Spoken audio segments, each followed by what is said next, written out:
became a news junkie, I believe, when I first stepped foot inside a weekly newspaper on the main streets of Heavener, Oklahoma.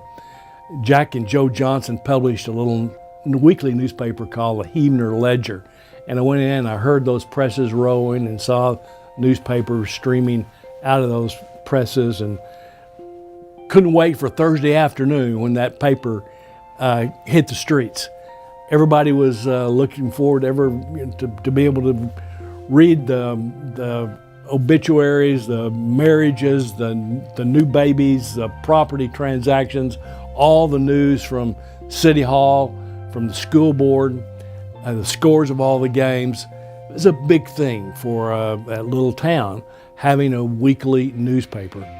So I was never in the newspaper business. The closest I ever came to being a journalist and in the newspaper business was delivering papers from my bicycle, kicking off neighborhood dogs as I would go down the streets. But having a newspaper in my hand and enjoying understanding what was going on in the news around the world and in our state and in our community became so important to me.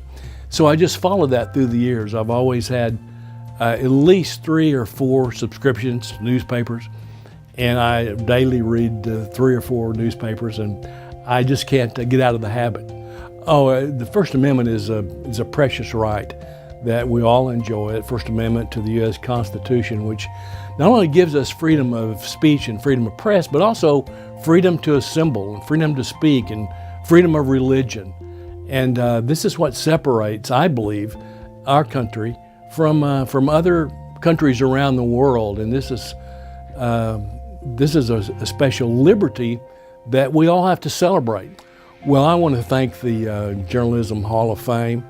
I appreciate so much the women and the men who are a part of it, those who are being inducted in this particular class and all the previous classes back to 1971.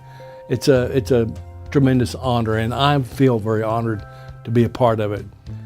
My first introduction to the Oklahoma Journalism Hall of Fame came by happenstance. I was over in the journalism building looking for the office of Dr. Terry Clark, and walking down a hall and ran across these plaques with these images and profiles of these really famous Oklahomans. And I thought, wow, what is this? And I discovered that it was Oklahoma Journalism Hall of Fame. And I thought, man, we've got to shine more light on this place. This is an Oklahoma treasure, and we need to do more to be able to support it. So I was honored and pleased to be able to work with Dr. Clark and others who have supported the Hall of Fame through the years, and I'm so very proud that I can be a part of it.